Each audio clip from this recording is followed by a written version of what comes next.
Bien, hoy tenemos una parábola que se suele titular la parábola del amigo inoportuno o del anfitrión en apuros. En ambos casos se refiere a la misma persona en la parábola. Solamente la encontramos en el Evangelio de Lucas, al igual que la del buen samaritano. En esta ocasión tenemos que volver al Evangelio de Lucas porque solo en este Evangelio encontramos esta parábola. Y como siempre vamos a ver brevemente el contexto para poder entender todo lo que Dios, por medio de su palabra, nos quiere decir en esta parábola expuesta por Jesús. En el contexto, después de la parábola del buen samaritano, dice el Evangelio de Lucas que Jesús fue a Betania, un pueblo cercano a Jerusalén, y en Betania se encuentran tres de sus mejores amigos, que son Lázaro, Marta y María, los tres hermanos. Y este es un pasaje muy conocido en el Evangelio en el que Jesús comienza a enseñar acerca del reino de los cielos en casa de Lázaro, Marta y María. ¿Y qué ocurre en esta ocasión? María se pone a los pies del maestro a escuchar las enseñanzas. ¿Y qué hace Marta? Marta empieza a intentar servir a los invitados y convidados, empieza a cocinar, empieza a limpiar, empieza a estresarse por todos los quehaceres para que estén bien atendidos. Ahora, lo que hace Marta al ver que su hermana no le ayuda en estas labores propias de atender a los invitados es públicamente exponer a María delante de Jesús y sus discípulos diciendo: Maestro, amonesta a mi hermana porque no está ayudándome en los quehaceres para poder atenderos bien. Y tenemos la famosa respuesta de Jesús en Lucas 10, 41 al 42 que dice: Marta, Marta, afanada y turbada estás con muchas cosas, pero solo una cosa es necesaria, y María ha escogido la buena parte, la cual no le será quitada. Subraye si puede en su Biblia o quédese con esta frase: solo una cosa es necesaria. Ahora, después de este evento en la casa en Betania, no sabemos cuánto tiempo pasa, pero el Evangelio de Lucas sigue narrando y dice, versículo 1 del capítulo 11, inmediatamente después: aconteció que estaba Jesús orando en un lugar y cuando terminó, uno de sus discípulos dijo: Señor, enséñanos a orar, como también Juan enseñó a sus discípulos. Y este es otro pasaje muy conocido en el Evangelio en el que Jesús va a dar un modelo de oración a sus discípulos. Juan enseñaba a sus discípulos a orar. Jesús, enséñanos a nosotros cómo debemos orar. Y como le digo, el Padre Nuestro es un modelo de oración, no una vana repetición de palabras. Podríamos repetir todas y cada una de las palabras literalmente, pero que no fuese una oración a Dios. Ahora es un modelo bíblico de cómo debemos orar a Dios. Y todos conocemos este pasaje, ¿verdad? Él les dijo: cuando oréis, decid: Padre nuestro que estás en los cielos, santificado sea tu nombre, venga tu reino, hágase tu voluntad, como en el cielo, así también en la tierra. El pan nuestro de cada día, dánoslo hoy. Y perdónanos nuestros pecados, porque también nosotros perdonamos a todos los que nos deben, y no nos metas en tentación, mas líbranos del mal. Y Mateo, el Evangelio de Mateo, concluye diciendo: porque tuyo es el reino, el poder y la gloria, por todos los siglos. Amén. Ahora, es muy importante, particularmente en esta parábola, entender que justo después de que Jesús habla acerca del Padre Nuestro, nadie le pregunta a Jesús, no viene por allí ningún fariseo preguntando cosas, ningún discípulo le dice absolutamente nada, sino que Jesús sigue hablando justamente después del Padre Nuestro y lanza la parábola que vamos a ver hoy en esta mañana. Por lo tanto, parece evidente y obvio que si Jesús lanza la parábola justamente después del Padre Nuestro, evidentemente debemos interpretar la parábola a la luz de que Jesús está hablando de la importancia de la oración de un creyente. ¿Sí? Vamos con la parábola. Lucas 11, del 5 al 13. Les dijo también. Fíjense que dice, después del Padre Nuestro les dijo también, acompañando el Padre Nuestro, lanza la parábola. ¿Quién de vosotros que tenga un amigo, va a él a medianoche y le dice: amigo, préstame 3 panes, porque un amigo mío ha venido a mí de viaje y no tengo que ponerle delante. El primer detalle que tenemos que aclarar en la parábola es que aquí hay 3 amigos, 3 personas diferentes. Uno de ellos, el anfitrión, recibe en su casa a un amigo suyo que viene de viaje, en medio de la noche, y lo quiere atender y asistir. Pero cuando quiere ser un buen hospedador se da cuenta que no tiene con qué recibirlo, no tiene alimento en casa para darle a este hombre hambriento de un largo caminar. ¿Y qué hace este anfitrión? Llama a la puerta de su vecino, también amigo suyo, diciendo: oye, no tendrás por ahí 3 panes, ¿verdad? Porque tengo a un amigo que viene de viaje y no tengo con qué atenderle. La historia parecería un poco extraña, un hombre en medio de la noche que llama a una puerta: ábreme, vengo de un largo viaje. Parece sospechoso, ¿verdad?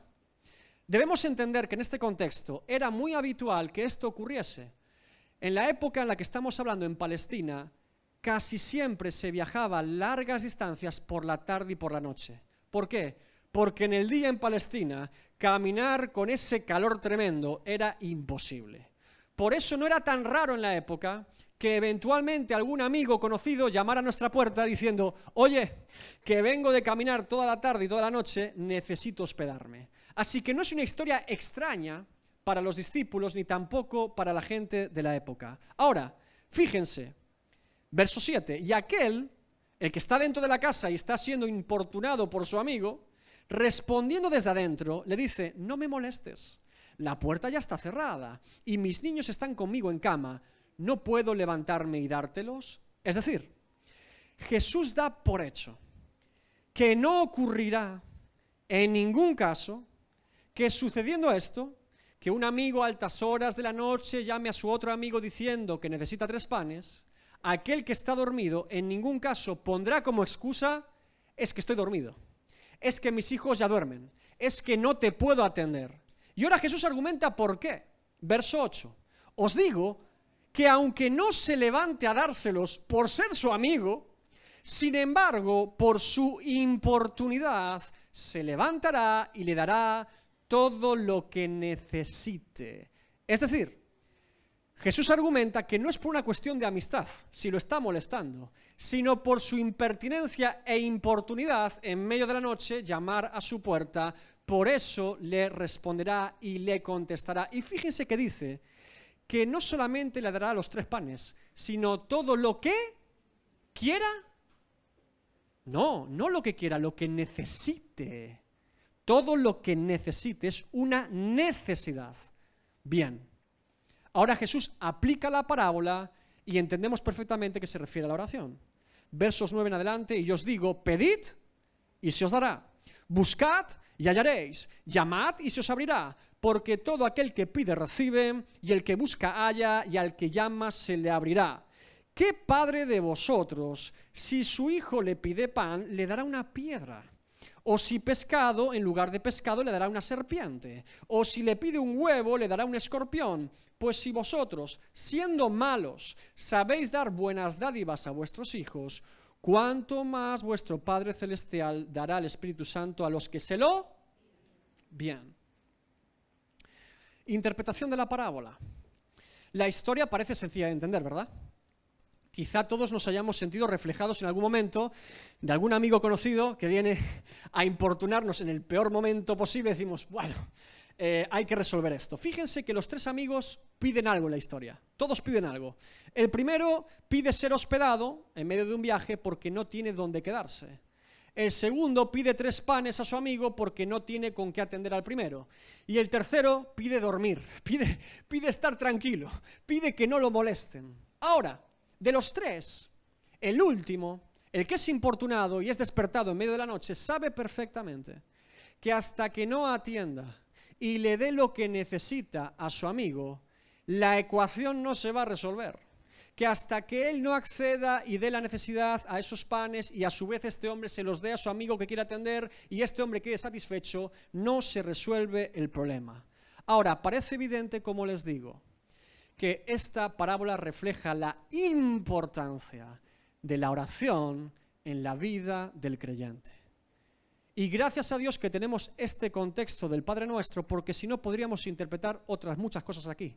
pero ciñéndonos al texto bíblico, se entiende evidentemente que Jesús está hablando de la oración que acaba de mencionar a sus discípulos. Ahora dice Jesús, y os digo, pedid y se os dará, buscad y hallaréis, llamad y se os abrirá, porque todo aquel que pide recibe, y el que busca halla, y el que llama se le abrirá. Ahora, leyendo este versículo podríamos cometer el error de interpretar esta parábola en particular como si Jesús estuviera hablando del poder de la oración. Y evidentemente la oración es poderosa, hermanos, porque Dios promete contestar al que pide y que reciba, al que busca que haya, y al que llama se le abre. Pero no es el énfasis en esta parábola hablar del poder de la oración, sino más bien hablar de la importancia, de la perseverancia y la insistencia en la oración de los creyentes. Que la oración nos lleva a diferentes grados de perseverancia en Dios, esperando la voluntad y la respuesta de Dios. No es lo mismo pedir que buscar, ni tampoco lo mismo pedir, buscar que llamar. No parecen ser tratados aquí como una repetición de Jesús, sino como grados de intensidad en la búsqueda y en la oración a Dios. Podemos poner un breve gráfico, quizás, Borja, que nos lo explique de manera más sencilla. Jesús parece trazar aquí 3 pasos o 3 maneras en las que abordamos la oración e intensificamos dicha oración. El primer paso es pedir. Debemos pedir a Dios. Ahora, no solamente pedimos a Dios, sino que pedimos y actuamos en consecuencia, buscamos lo que estamos pidiendo. Y por último, no solamente pedimos y actuamos, sino que perseveramos en esa oración, llamamos a la puerta hasta que ésta sea abierta. Les pongo un breve ejemplo para que lo puedan entender. Imagínense que yo en mi tiempo de oración le pido a Dios que me ayude a entender su palabra. Que hay textos que me cuesta entender, que a veces leo y digo, esto parece en jeroglífico, no entiendo nada. Dios mío, ayúdame a poder entender mejor tu palabra. Ahora, ¿se imaginan que yo pidiera eso a Dios en mi oración y después no leyera absolutamente nunca la Biblia? No. ¿Qué hace el pedir a Dios? Actúo en consecuencia de lo que he pedido. La persona que pide a Dios, Dios mío, ayúdame a conocer tu palabra, inmediatamente después comenzará a devorar su Biblia, a leerla todos los días, intensificará el tiempo y la exposición a la palabra de Dios, porque está pidiendo a Dios que le ayude a entender su palabra. Y no solamente buscará e intensificará esa lectura, sino que perseverará todos los días llamando para poder entender su palabra. Pedir, buscar, llamad. Son intensificaciones en el grado de una verdadera oración delante de Dios. Por eso la palabra de Dios dice, Romanos 12:12, gozosos en la esperanza, sufridos en la tribulación, constantes en la oración. Colosenses 4:2, perseverad en la oración, velando en ella con acción de gracias. Primera de Tesalonicenses 5:17, orad sin cesar. Lucas 18:1, también le refirió Jesús una parábola sobre la necesidad de orar siempre y no desmayar. No hay ninguna duda en las Escrituras referente a que la oración del creyente debe ser persistente. Debemos perseverar en la oración, pedir, buscar, llamar, pedir, buscar, llamar. Ahora Jesús sigue. ¿Qué padre de vosotros, si su hijo le pide pan, le dará una piedra? O si pescado, en lugar de pescado, le dará una serpiente? O si le pide un huevo, le dará un escorpión? Es decir, podríamos llegar al error de decir, bueno, yo pido, yo busco, yo llamo, y todo lo que pida, busque y llame, Dios me lo tiene que responder. Fíjense que Jesús no está explicando eso. Ningún padre, ¿verdad?, le daría una piedra a su hijo en lugar de pan. ¿Se imaginan? Papá, quiero pan, toma una piedra, aliméntate. Nadie haría esto, ¿verdad? Ahora, Jesús está dando por hecho que el niño está pidiendo pan, pescado y huevo. Es decir, está pidiendo alimento que nutre, que alimenta y que es bueno para el niño. Jesús está dando por hecho aquí que se está pidiendo una buena alimentación de parte del niño a su padre. El niño no está pidiendo chucherías. El niño no está pidiendo veneno. El niño está pidiendo pan, pescado y huevo, que son una dieta nutritiva para él. Es decir, Jesús no dice que si su hijo le pide una piedra, usted le dé una piedra. Tampoco dice que si su hijo le pide una serpiente, usted le dé una serpiente. Tampoco dice que si su hijo le pide un escorpión, usted le entregue un escorpión. Del mismo modo que yo como hijo de Dios no debo esperar que si le pido una piedra a Dios, Dios me dé una piedra, ¿verdad? Bien, esta es la segunda clave de la interpretación en la parábola. No solamente se está trazando la importancia de la oración, sino qué es lo que estamos pidiendo en la oración. Santiago 4, del 1 al 4. ¿De dónde vienen las guerras y los pleitos entre vosotros? ¿No es de vuestras pasiones, las cuales combaten en vuestros miembros? Codiciáis y no tenéis, matáis y ardéis de envidia y no podéis alcanzar. Combatís y lucháis, pero no tenéis lo que deseáis porque no pedís. Pedís y no recibís porque pedís mal para gastar en vuestros propios deleites. Oh almas adúlteras, ¿no sabéis que la amistad del mundo es enemistad contra Dios? Cualquiera, pues, que quiera ser amigo del mundo, se constituye enemigo de Dios. Por eso, 1 de Juan 5,14 dice el apóstol Juan, y esta es la confianza que tenemos en Él, que si pedimos alguna cosa conforme a su voluntad, no la nuestra, Él nos oye. El niño está pidiendo pan. El amigo en la parábola está pidiendo pan. ¿Tienes hambre? ¿De qué tienes hambre? Mejor dicho, ¿de quién tienes hambre? ¿De tus deseos? ¿De tus sueños? ¿De una propiedad? ¿De un trabajo? 1 de Juan 2, 16, 17. Porque todo lo que hay en el mundo, los deseos de la carne, los deseos de los ojos y la vanagloria de la vida, no proviene del Padre, sino del mundo.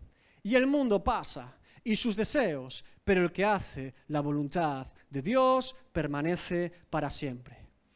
No debo esperar pedir veneno a Dios y que Dios me suministre veneno. Los deleites de este mundo los suministra este mundo, no Dios. Los deseos de la carne los satisface este mundo, no Dios. Si estos deleites, estos deseos y estas vanaglorias no provienen del Padre, como dice Juan, evidentemente no debo esperar que el Padre me los vaya a dar o me los vaya a otorgar. Mateo 5:6. Bienaventurados los que tienen hambre y sed. ¿De qué? De justicia. Porque ellos serán saciados. ¿Saben por qué serán saciados? Juan 6:35. Jesús dijo, yo soy el pan de vida.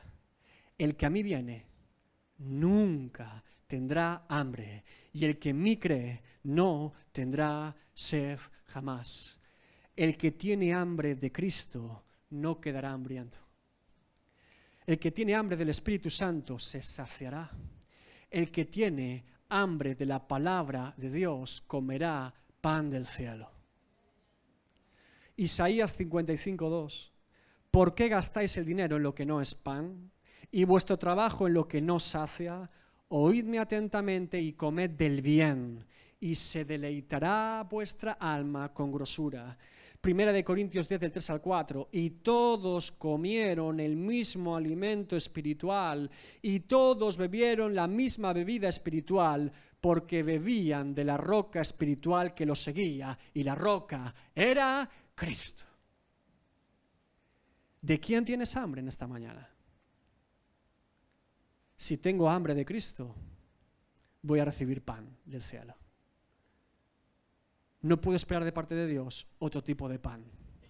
Bien, aplicación de la parábola. Desde el punto de vista de este amigo que llega en medio de la noche cansado de un largo viaje, él no sabe lo que va a comer en esa casa. Él no sabe lo que le espera en la casa de su amigo. Él llama porque tiene hambre y porque está cansado de un largo viaje. Él espera ser atendido y bien atendido en esa casa. Está claro que tiene hambre, está hambriento. Está claro que necesita ser alimentado y da por hecho que será alimentado en esa casa. Sería terrible llegar a la casa y que no se le dé de comer. Sería terrible llegar a la casa y que le den un alimento que no alimenta. ¿Me está entendiendo? Se lo explico más claramente. Si en las iglesias en este tiempo se da otro alimento que no es Cristo, entonces se está desnutriendo a la iglesia.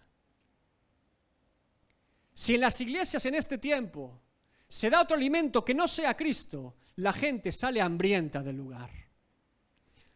Y es terrible que esto pase. Y todos nos presentaremos delante de Dios un día. Pero yo me pregunto, ¿por qué el que viene a la casa no reclama pan? ¿Por qué el que viene hambriento no dice, hey, yo necesito pan, no me basta con esto, yo necesito comer? Hemos llegado, hermanos, a un punto en la iglesia moderna en la que pareciera que el que tiene hambre no pide de comer y el que debería dar pan no le importa dar pan o cualquier otra cosa. Es igual de responsable el que no predica a Cristo que el que no quiere escuchar de Cristo.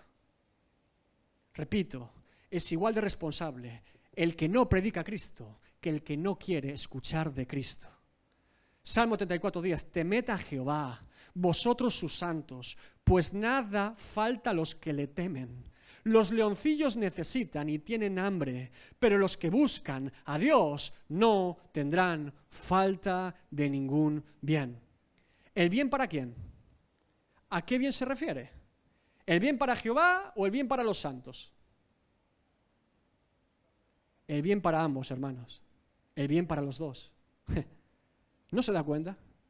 No es posible que yo sea hijo de Dios y no me deleite en el pan que mi Padre me da. No es posible que a lo que Dios llama bueno yo le llame malo y al que Dios llama malo yo le llame bueno siendo su hijo. No es posible que un hijo de Dios no quiera ser alimentado con el pan de los cielos que le da su Padre. Un hijo tiene los mismos valores, las mismas pautas, los mismos deseos y los mismos anhelos que su Padre que está en los cielos. Fuimos redimidos por Cristo para tener la mente de Cristo, pensar como Cristo, hablar como Cristo, vivir como Cristo, para que lo viejo pase y todo sea nuevo en Él. El hijo pide pan a su padre, porque el hijo ama el pan que su padre le da. No quiere otro alimento, no quiere otra dieta, no quiere otro mensaje, quiere el pan que su padre le da y lo conoce muy bien. Por eso, pide, busca, llama. Pidamos, busquemos, llamemos. Insistamos por más pan del cielo, agua de la roca, fuego de lo alto, lluvia de las nubes y viento recio de Dios. Y que nuestra conclusión sea como Lamentaciones 3:24, mi porción es Jehová. Dijo mi alma, por tanto en Él esperaré. No sé lo que se tardará, pero en Él espero. No quiero otra cosa, esperaré en Jehová, o pan del cielo o me muero de hambre entonces. Esa es la actitud correcta en la oración de un creyente. Dios mío, o tú me hablas o yo no me muevo de aquí. No quiero escuchar otra voz, ni siquiera mi propia voz. Yo necesito que mi Padre en los cielos me hable. Esa es la actitud correcta de perseverancia e insistencia en la oración de un creyente. Como dijo Moisés, Éxodo 33:15, Moisés respondió, si tu presencia no ha de ir conmigo, no nos saques de aquí. Señor, si tú no vas conmigo, yo ni me muevo, yo no hago nada. Yo no quiero hacer absolutamente nada si tú no me acompañas. Pues si vosotros, siendo malos, sabéis dar buenas dádivas a vuestros hijos, ¿cuánto más vuestro Padre Celestial dará, ¿qué? El Espíritu Santo a los que se lo pidan? La cosa se pone interesante. Aquí está entonces por lo que un creyente pide, busca y llama. Ahora entendemos por qué Jesús le dice a Marta, solo una cosa es necesaria, solo una. Jesús resume todas las oraciones de todos los creyentes a lo largo de toda la historia de la humanidad en una sola cosa: nuestra comunión con el Espíritu Santo de Dios. Jesús resume todo lo que podamos pedir en una única petición real, que es: Señor, necesito más de tu Espíritu Santo. Ahora, ¿por qué el Espíritu Santo, hermanos? ¿Por qué es tan importante? ¿Por qué Jesús lo pone como esa única petición importante para un creyente? Como esa petición definitiva para el Hijo de Dios. En nuestro credo de iglesia, que les presentamos hace unas semanas, en el punto 9 hablamos de cuán importante es el Espíritu Santo. Decimos en nuestro credo: creo en la obra de Dios Espíritu Santo, que convence de pecado, justicia y juicio, ilumina, regenera, sella, mora, santifica, fructifica, guía toda la verdad e inviste de poder y dones al creyente para servir a Dios, vivir en santidad y comprender que somos hijos de Dios. Es decir, todo lo que necesita un creyente es el Espíritu Santo de Dios. Porque todo lo que podamos vivir en esta vida es precisamente lo que el Espíritu Santo obra en nosotros. Todo es por medio del Espíritu Santo. Por eso Jesús le dice a sus discípulos, Juan 14:8, no os dejaré huérfanos, vendré a vosotros. Jesús primero nos prometió que no nos dejaría solos. Ahora, ¿cuál es el cumplimiento de esta promesa de Jesús? Juan 16:7, pero yo os digo la verdad, os conviene que yo me vaya. ¿Cómo va a ser bueno que Él se vaya? Porque si no me fuera, el Consolador, el Espíritu Santo, no vendría a vosotros, mas si me fuere, os lo enviaré. Esta es la promesa del Espíritu Santo a los creyentes, que amplificaría la obra de Cristo, que llegaría a toda lengua, tribu y nación por medio de su Espíritu Santo. ¿Por qué, hermanos? Oh, qué importante es entender esto. Porque Cristo estuvo con sus discípulos, pero por medio del Espíritu Santo estaría en sus discípulos. Ya no es con, sino en nosotros. Juan 14:17. El Espíritu de verdad, el cual el mundo no puede recibir porque no le ve ni le conoce, pero vosotros le conocéis porque mora con vosotros Cristo y estará a futuro en vosotros. Aleluya. Y cuando esto ocurre, cuando el Espíritu Santo mora en mí, entonces Juan 14:20, en aquel día vosotros conoceréis que yo estoy en mi Padre y vosotros en mí y yo en vosotros. Y cada día, todos los días de mi vida como creyente, entonces puedo comer pan del cielo y agua de la roca. Juan 16:13-14. Porque cuando venga el Espíritu de verdad, Él os guiará a toda la verdad, porque no hablará por su propia cuenta, sino que hablará todo lo que oyere y os hará saber las cosas que habrán de venir. Él me glorificará porque tomará de lo mío y os lo hará saber. El Espíritu Santo me guía a Cristo. El Espíritu Santo me guía a la verdad. El Espíritu Santo me guía a la palabra de Dios. El Espíritu Santo me guía a la santidad. El Espíritu Santo es el Espíritu de Cristo viviendo en mí. La mente de Cristo pensando por mí. Las palabras de Cristo hablando por mí. Las obras de Cristo actuando por mí. Por eso, lo único que debemos pedir, ¿qué es? Pidamos, busquemos, llamemos. Porque todo está dispuesto, hermanos. La obra ya está completada. Dios no tiene nada pendiente que hacer.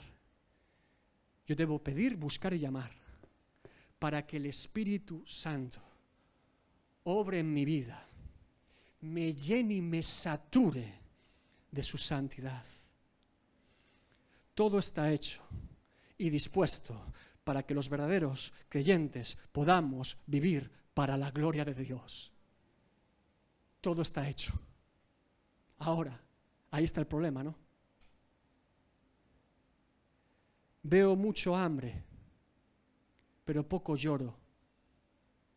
Veo mucha sed, pero poca insistencia.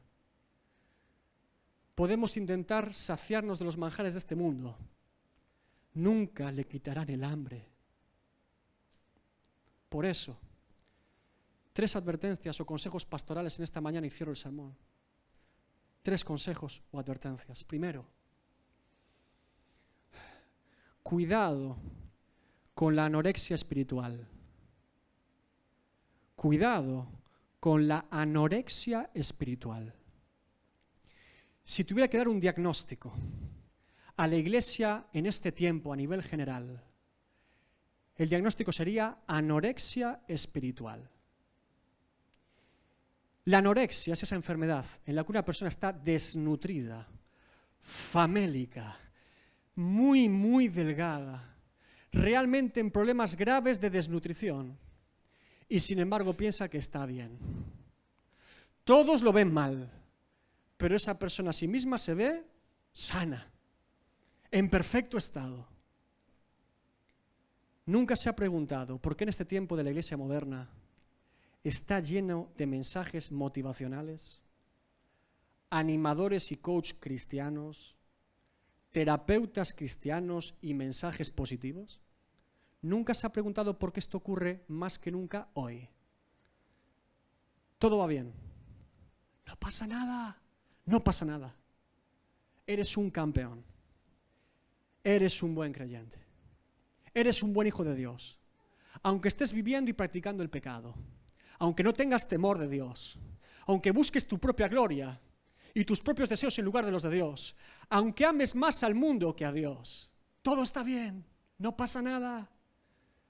Pura desnutrición espiritual. Y ante esto solo hay dos opciones. O pedir, buscar y llamar más de Dios, o buscar más de su palabra y la verdad de Dios, o buscar el mensaje de algún mentiroso que me diga que todo está bien, que no pasa nada, que soy un buen creyente, que el cielo me está esperando y que Dios con sus brazos abiertos me recibirá a cualquier precio y a cualquier condición, aunque yo esté viviendo una vida contraria a la voluntad de Dios. Y uno puede estar muriéndose espiritualmente en este tiempo y escuchar este tipo de basura y concluir y decir, bueno, si él lo dice, supongo que tendrá razón. Voy a calmar mi conciencia. Supongo que esto está bien.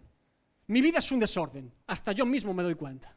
Pero supongo que si él lo dice, tendrá razón y todo irá bien. Dice el apóstol Santiago que la palabra de Dios es como un espejo. No lo que diga un hombre en un púlpito, que la palabra de Dios es un espejo. Y que cuando escuchamos la palabra de Dios proclamada, nos presentamos delante de ese espejo. Y ese espejo es el único espejo verdadero de parte de Dios para mí. El único que me muestra no lo que yo quisiera ver, sino que realmente me muestra cómo yo estoy delante de Dios. Un verdadero espejo. Y allí puedo ver mi condición real, mi desnutrición, mi falta de alimento, mi condición. Allí puedo ver realmente cómo estoy. La palabra de Dios es ese espejo verdadero. Por eso no la predican, hermanos. Cuidado con la anorexia espiritual. Segundo consejo. Dios no es un microondas. Mi relación con Dios, mi tiempo de oración con Dios y a Dios, no tiene prisas, no tiene cosas mejores que hacer. Mi comunión con Dios debe ser lo más importante en mi día. Lo más importante. La oración no es un espacio donde yo acudo y hablo con Dios de forma mecánica o precocinada y digo a Dios que haga mi voluntad o que valide mi voluntad. La oración es el espacio en el que yo me presento delante de Dios y Dios cambia mi voluntad.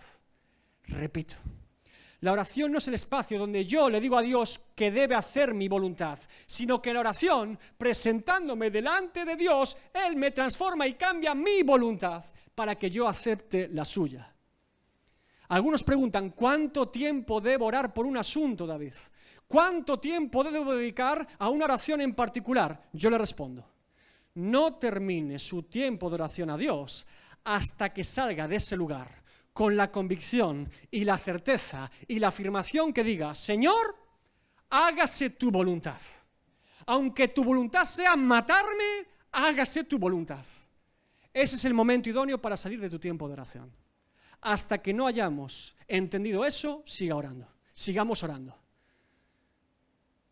Un creyente sale de su tiempo de oración sabiendo que la voluntad de Dios es mejor que la nuestra. ¿No se han dado cuenta por qué los salmos, algunos empiezan tan mal? Oh Señor, mis enemigos, oh Señor, las injusticias de la vida, parece que los injustos prosperan, parece que los santos vamos mal, oh, conspiran contra mí. Algunos salmos empiezan derramando el espíritu del salmista, o quien dice de Jeremías, derramando su espíritu delante de Dios con todas sus angustias, aflicciones, quejas, dudas y preguntas por todo lo que este mundo levanta en contra del creyente. Así comienza, pero no puede terminar jamás el salmista un solo salmo sin decir, ¿sabes qué, Señor? Gloria a ti. Yo te alabo, yo te bendigo. ¿No se dan cuenta que en la oración de salmista el salmista es transformado? Es cambiado, viene con sus problemas y dudas delante de Dios y Dios renueva su espíritu y su pensamiento. Así es como debe terminar toda oración a Dios. Quizá comience fatigado, seco, árido, dolido por la vida, por el pecado y las circunstancias, pero solo hay una manera digna de salir delante de la presencia de Dios, es diciendo, alabado sea tu nombre, gloria a ti, Señor, porque aún en las pruebas tú me sostienes y tu voluntad es buena, perfecta y agradable. En la oración yo no transformo la voluntad de Dios, Dios transforma mi voluntad para que se haga la suya. Por eso requiere tiempo. Por eso siempre dice la palabra de Dios, esperaré en Jehová. Esperaré en Jehová. Oh Dios mío, pero se ha levantado el mismo infierno. Esperaré en Jehová. Salmos 33, 16 al 22. El rey no se salva por la multitud del ejército, ni escapa el valiente por la mucha fuerza. Vano para salvarse es el caballo. La grandeza de su fuerza a nadie podrá librar. He aquí el ojo de Jehová sobre los que le temen, sobre los que esperan en su misericordia, para librar sus almas de la muerte y para darles vida en tiempo de hambre. Nuestra alma espera a Jehová, nuestra ayuda y nuestro escudo es Él. Por tanto, en Él se alegrará nuestro corazón, porque en su santo nombre hemos confiado. Sea tu misericordia, oh Dios, sobre nosotros, según esperamos en ti. Cuidado con la anorexia espiritual. Dios no es un microondas. Y tercer consejo y advertencia pastoral. El Espíritu Santo no es un juguete decorativo. La parábola se basa en que este anfitrión no pide pan para él, pide pan para el hambriento que necesita comer. Es decir, el creyente no pide ser lleno del Espíritu Santo o tener una comunión íntima con el Espíritu Santo para sentirse mejor creyente, para sentir a Dios de alguna manera, para esperar dones de parte del Espíritu Santo y destacar como un gran creyente, tampoco para que otros vean cómo sirve en la iglesia o cómo Dios lo usa. La base de la llenura del Espíritu Santo es para ser testigos, para alimentar a otros. La vasija se llena para dar a otros, no para retener. ¿Usted se imagina que Jesús, después del bautismo con Juan el Bautista, que dice que el Espíritu Santo en forma de paloma descendió sobre él, y dice Juan 2 veces en el Evangelio que permaneció en él? ¿Se imagina que Jesús hubiera vuelto a Nazaret a ser carpintero? No. ¿Se imagina usted que Pedro, Hechos 2, día de Pentecostés, lleno del Espíritu Santo, decide volverse a Capernaum, a su barca, a pescar peces? No. ¿Se imagina a Pablo, Hechos 9, cuando Ananías pone sus manos sobre él, recibe la vista y es lleno del Espíritu Santo, volviéndose a Tarso para estudiar filosofía griega, un pensador judío? No. Fue para dar a otros. Si esto es así, entonces nosotros, ¿por qué esperamos ser llenos del Espíritu Santo si nuestro único plan después de que eso ocurra es volver a ser lo mismo que éramos antes? ¿Por qué deberíamos esperar que esto ocurriese? En las últimas décadas del siglo XX y en este tiempo, los últimos 30, 40 años del Evangelio, se ha profanado a la persona del Espíritu Santo. Se ha mercadeado con él Se ha buscado el favor de los hombres. Se ha tratado de exhibirlo como un juguete o como una sensación humana. En ministerios y personas que hace tiempo ya que la paloma no está con ellos, ni en sus reuniones ni en sus ministerios. Profetas de Baal, clamando por un fuego del cielo, un Dios extraño que nunca traerá fuego del cielo. Relacionar el Espíritu Santo de Dios con una manifestación en particular es un error. Relacionar el Espíritu Santo de Dios con creerme mejor creyente es un error. Relacionar el Espíritu Santo de Dios para mi propia satisfacción, en lugar de pensar alimentar a otros, es un error mayúsculo. Y para la vergüenza del Evangelio moderno, muchos hablan, pero no cae fuego del cielo. Hechos 1 del 7 al 8. Nadie lee el 7, todo el mundo lee el 8, pero nadie lee el versículo 7. Y les dijo, no os toca a vosotros, no os toca a vosotros, saber los tiempos o las sazones que el Padre puso en su sola potestad, pero recibiréis poder cuando haya venido sobre vosotros el Espíritu Santo, y me seréis testigos en Jerusalén, en toda Judea, en Samaria y hasta lo último de la tierra. Es decir, el Espíritu Santo se derrama cuando Él quiere. El Espíritu Santo se derrama en el tiempo que Él quiere, de la forma que Él quiere, en el orden que Él quiere y como Él quiere. Porque el Espíritu Santo de Dios es soberano. Y toda otra idea está torcida y no se ciñe a las Escrituras. Nadie tiene la posesión del Espíritu Santo en particular, ni nadie tiene aquí un poder particular. No. Ahora, ¿el Espíritu Santo se derrama? Amén. ¿El Espíritu Santo llena al creyente? Amén. ¿Para qué? Para sazonar la tierra. Para que cuando esto ocurra, seamos testigos al mundo que no conoce a Cristo. Y testigos, hermanos, en este contexto era jugarse la vida por causa de Cristo y del Evangelio. Queremos pan del cielo. ¿Sabe lo que implica? Un creyente no busca problemas, es pacificador, pero los problemas le buscan a él. Pablo no buscaba problemas, pero no estaba exento nunca de estar en problemas, ¿verdad? Jesús no buscaba problemas, pero siempre le venían los problemas a él. La llenura del Espíritu Santo implica un precio, y el precio es ser testigos, y el ser testigos implica que hasta el mismo infierno se levantará. Pero, hermanos, nosotros no estamos en manos de Satanás, estamos en manos de nuestro Padre que está en los cielos. A Él sea la gloria. Yo no sé tu situación hoy. Yo no sé en qué estado estás. Pero la oración del creyente es fundamental en la vida del creyente. E insisto, la oración no es un acto mecánico, ni tampoco es un lugar de terapia. No. La oración a Dios es que un hijo de Dios se presenta delante de su Padre a escuchar lo que Él tiene que decirle, a amonestarle, corregirle y guiarle. Filipenses 4, del 6 al 7. Pablo le escribe a los filipenses y les dice, por nada estéis afanosos, por nada estéis fatigados, por nada estéis cargados, sino sean conocidas. Hay que hacerlo. Pedir, buscar y llamar. Vuestras peticiones, ¿delante de los hombres?